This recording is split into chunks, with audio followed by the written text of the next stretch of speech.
Good afternoon, everyone, and welcome to Midday Magazine for this November 4th, 2024. Have your host, James J. Malouf here. In part 2 today at 4:30, we're going to talk with Haley, 77th Alice in Dairyland. Looking forward to having her in studio with us. Right now, looking forward to talking with our good friend, CEO of the United Way of Southwood and Adams Counties, Tari Jahns. Tari, good to have you with us. Great to be here. We are putting on our serious hats, so we can are. Go ahead and do our job. No here, goofing around. None. Maybe a little, but no.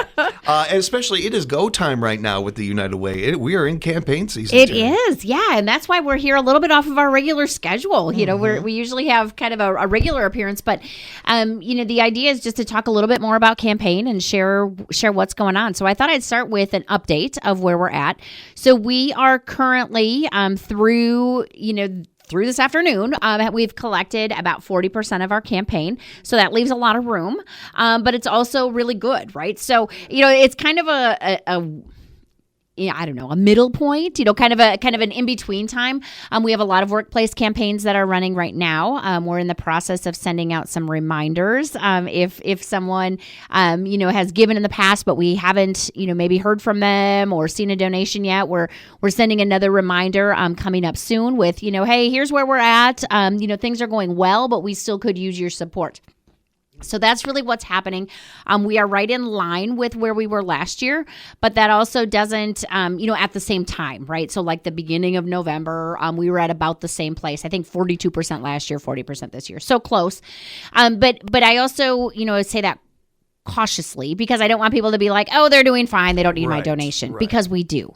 And what's really important about that is that's the beauty of United Way and the United Way model is that when everybody gives what is meaningful to them, and sometimes it's about what I can afford. Sometimes it's about, how I divide up my charitable giving. Maybe I have so much per year that I give. Or maybe it's about, sitting back and saying, well, I'm going to see where the greatest need is, and then I'm going to put my money there, right? Everyone is in a little bit different position. But the beauty of United Way is if everyone gives what they can, that collectively comes together to fund programming right here in our local communities. So our United Way serves Southwood County. So we have Wisconsin Rapids, Vesper, Rudolph, Port Edwards, Nakusa. And then Northwood County, the rest of Wood County, is served by Marshall Dairy United Way. So they're not going unserved. They're just served by another United Way. And then we, of course, also serve all of Adams County. We do keep the two campaigns separate at the desire of the donors, right? So back in 2007, when Adams County came in under our United Way, which is a long time ago already. Yeah, wow. I guess I shouldn't even talk about it anymore. Seems like yesterday. But back in 2007, when we brought them on, it was, there was a little bit of concern that, they wanted to know dollars raised would impact those communities in Adams County, and same with Southwood. We want to know that the dollars raised here invested in these programs. So that is true. That is what happens. And collectively, we are able to fund 10 programs that serve Adams County and 20 programs that serve Southwood County. And then, of course, we have 5 coalitions. We have several initiatives. I believe we're up to 10, maybe 11 now that we're working on for next year. So that's where all of the funding goes. So not a single dollar of your investment. So, James, when you say I'll give, $1 a paycheck, not a single penny of that leaves our community. It's invested in the people doing the work. And then it's also invested in those partner programs. And collectively, we're able to impact almost 20,000 people with all of the programs that that United Way puts funding into. So it is a worthwhile investment. It's a smart use of your charitable giving dollars. And, we really appreciate people's consideration, right? We understand that there's lots of options, right? When I think about our own household giving, my husband and I, of course, we give to our church, we give to United Way, and there might be somewhere along the line, maybe something our kids are interested in or invested in. But the reality is, we know and others know and that this is probably the greatest and most transparent bang for your buck, so to speak. That, and I don't know that I really like that saying, but it resonates with people. You know what I mean? It's the best ROI you can get on your charitable giving. It's one of these things that I learned about at a young age when it comes to our nonprofits and giving to them. I was fortunate enough, even growing up in a poor family in a poor neighborhood, having a mother that didn't grow up in those situations, came from a good neighborhood, good environment. And so for her, it was instinctual to give back to community, something that her parents did all the time. So just because her bank account might have changed or her address changed, it didn't change her attitude, and it certainly wasn't going to for her children. So on Christmas, it was nothing for us to be at a soup shelter and handing out food, and for me to be confused, like, wait a minute, shouldn't we be getting the food? What are we doing here? But after you serve others, then you can have some. Right. But it was something that I'm so thankful for, because as adults, and we move out here, and what's one of the first things my mom does is figure out at her job, can I give to the United Way? And learning about the United Way from her, and understanding how important it was, how much it helped us back in Chicago, and how much it helps us here in this state, and what it can do for others. And then I meet you, and I find out so many more things about the United Way and what it does. And there is something to be said for, well, I only have so much to give, and I want to impact things the best I can. And so when it comes to a nonprofit that is impacting so many different areas and so many different facets of our society, it is noteworthy. I'm with you. The bang for buck phrase is not a fun phrase, and not something that I'm a big fan of either. But people get it. But you understand what we mean when we say it. And it's that part is very important to people nowadays. There are so many important causes out there, and that we have such a giving society and giving community. And we encourage you to learn and be involved in those said projects, whatever your passions may lie. But if you're looking for, specifically, if you're looking for something that something that impacts my community directly, something that I know 100% of the proceeds are going back into that community, and a specific community, I mean, check. This is the United Way's MO. This is what they do over there. Yeah. And so then the question is kind of, so what? Or what does my impact mean? So part of our campaign materials this year, because we always try to put out a flyer or, just everybody has a different level of knowledge. And also sometimes we're just like, you know what? I know United Way, here's my donation, I'm good, right? Like, I'll check back in with you next year, I'll see the impact. Mm-hmm. Some people really want to dig into that and really have a clear understanding, and that's all good too. We're open to both. But here's just a few examples of what a donation can mean and what an impact can mean. So $2 a week. So if you donated $2 a week, which, we throw out an idea of that might be the equivalent of one vending machine snack. Okay, so, but that totals up to $104 per year, right? $2 a week. So you could spend that on vending machine, or you could provide a backpack full of food to a family each weekend of the school year. Wow.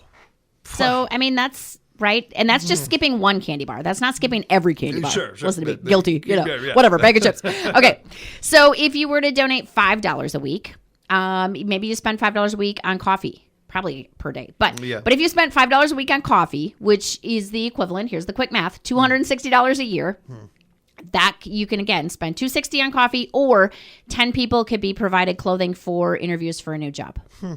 Wow. $10. So if you spent $10 twice a month on a car wash, okay, so $240 a year on car washes, or 6 kids could be in a nurturing and safe environment after school. Man.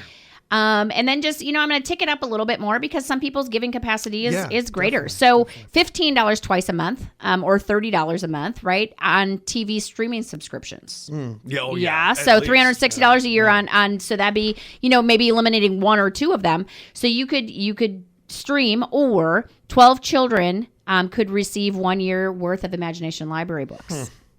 And then $25 twice a month on dinner delivery.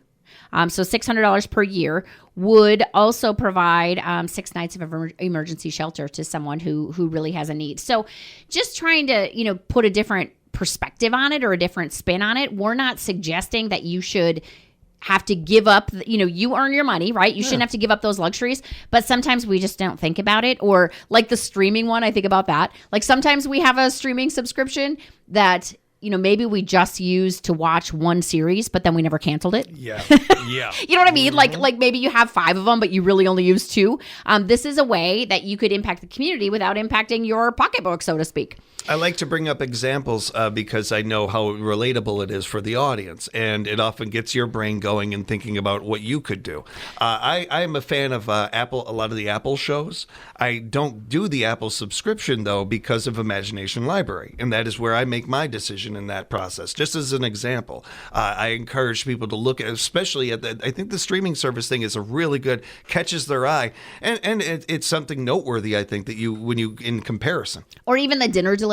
You know what I mean? Like if you took that part out, I'm not saying don't eat dinner out, but maybe you save the delivery part, right? And you think about how those dollars that sometimes we take for granted, and again, it's the individual's money, right? How they use it is how they choose to use it. But sometimes you just don't think about it, right? Like the conveniences that we might be afforded, that we could easily be like, oh, well, gosh, that's $7 just in one instance I could set aside. And imagine if I piled that up for a month. You know what I mean? Like, what could that actually mean to someone else? If someone really didn't have any decent clothing to wear for a job interview, I mean, think about that, right? Like, that's pretty significant. We also have an incentive if you give $1 per week. So that's $52 a year. You do qualify for our sweepstakes. So this is something fun that we added several years ago, but basically with the idea of trying to get people to think about, everyone can part with $1 a week, right? Like we can do that. If you work at a business that offers payroll deduction, that makes it super easy, right? Like you can have those, maybe it's $2 a paycheck if you're paid every other week. But you could have $1 a week invested into the community, and you would qualify for our sweepstakes. So that means you have a chance to win $1,000 cash prize. If you are already a donor and you increase by $26, so 50 cents a week, you also get an additional entry. So this is just a fun way meant to be an incentive to encourage people to give. This does not in any way come out of any donor dollars. We have 5 $1,000 cash prizes. They are sponsored by local businesses. So Aspirus Health, Gunderson Mountain View Hospital and Clinic in Adams, Next Home Partners, Prevail Bank, and Williams Heating and Plumbing each donated $1,000. So they donate the full prize amount so that we can use that to incentivize individuals to come on as new donors. So if you happen to be listening today and you have never given to United Way, or maybe it's been forever, or, sometimes because of HIPAA laws, sometimes we lose people when they retire because we don't know they're retired. And by the time it may be that we never had a home address on file for them. We've always had their work address. We try to get people's home information. But, I've heard that so many times where people say, oh my gosh, I gave, all 30 years that I was working, and then when I retired, I didn't get anything from you.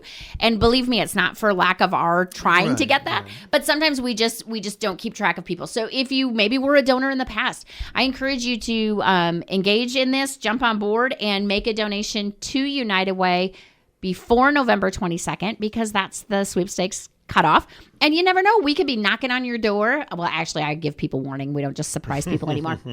But, right before Christmas, week before Christmas, we'll be finding 5 people and handing out some cash prizes. I'm looking forward to that. It's one of my favorite moments of the year. We're speaking with CEO of United Way of Southwood in the Adams County's Tari Jahns. Tari, this is something you and I have talked about on air, off air. My mom dealt with when she retired, and she wanted to continue to give to the United Way. When it comes to things like that, or just random questions that you might have, can you reach out to the United Way, find out more information about that stuff? Absolutely. So if there are questions that you directly would like answered, feel free to always give us a call at 715-421-0390. And Stephanie in our office is a wealth of information. And if she can't answer the question, she will get you to the right person. We receive lots of calls, certainly around campaign time, about questions. But we also, Ben coordinates volunteers, all community impact, coalitions, and that kind of thing. If you need resources, or someone who needs resources or needs to be connected to resources, then you would dial 211. And certainly if you call our office phone, we can connect you with the 211 contact center. But that would be, for any kind of need that you might have. It could be, I'm caring for an aging parent. Where can I get respite care, right? Where could my parent go while I get a haircut, while I grocery shop, while I, do some of these things that takes me 5 times as long to do when someone's with me, right? Like, I mean, I have some right. stuff, right, that I have to pound out. I want to still care for this person at home, but I need some help. That would be one example. Also, other examples that maybe don't require a high level of need, but maybe I have career clothing, like we were talking about earlier, that people need for job interviews.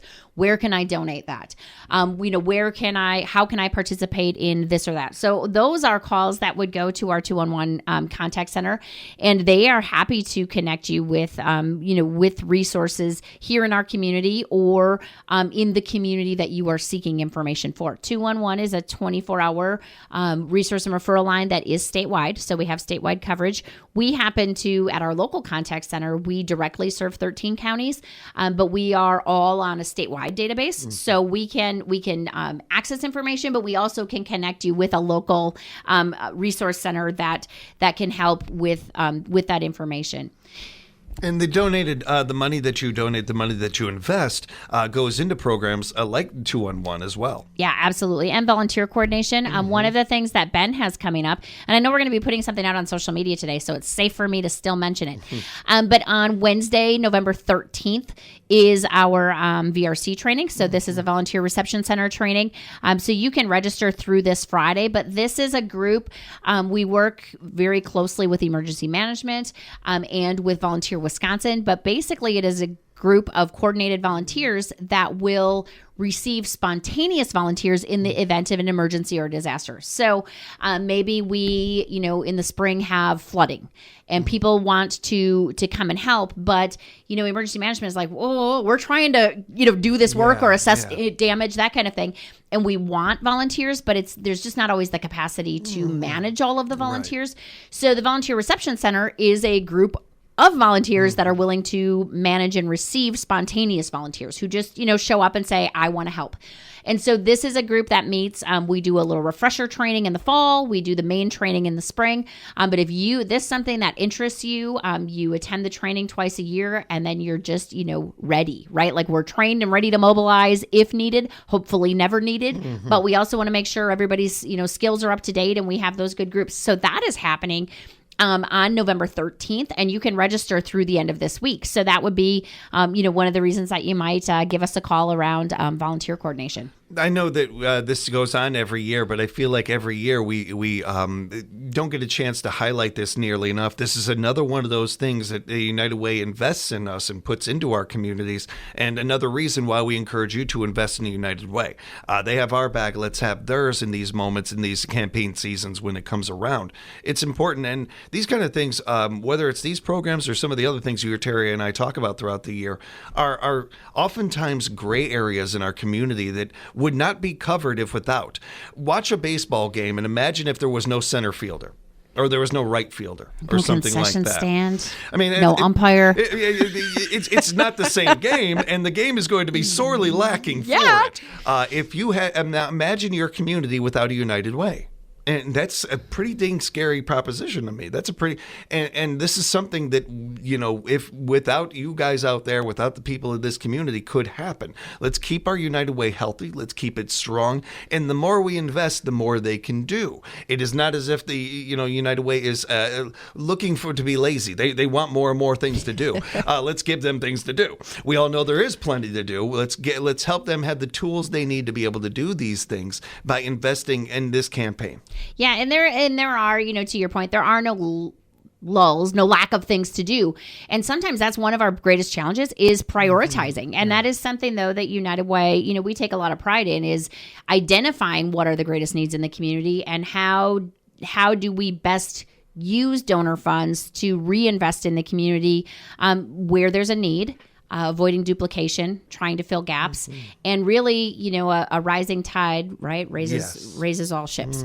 And so the more that we can do, the better it is for all of the community, whether you're a donor or a recipient, right? It makes the whole fabric of our community stronger when everyone is stronger. And so I think that's just a really important thought, because we have 35% of the households in Wood County and 44% of the households in Adams County fall in our ALICE or underemployed category of income. So we know that families are struggling, or if they're not, they're getting by but there's no savings and there's no emergency fund. And so if there is some sort of crisis, there's a big impact. And so, really thinking about that. And again, like I said, the stronger we all are, the stronger our community is. So ways to give. If you would like to donate to this year's campaign, and we hope that you do, and we would certainly love you to do that, you can do it in a variety of ways. One, you can stop by our office at 351 Oak Street and drop off a donation. You can also mail us a check. You can visit our website at uwswac.org, and you can click on donate.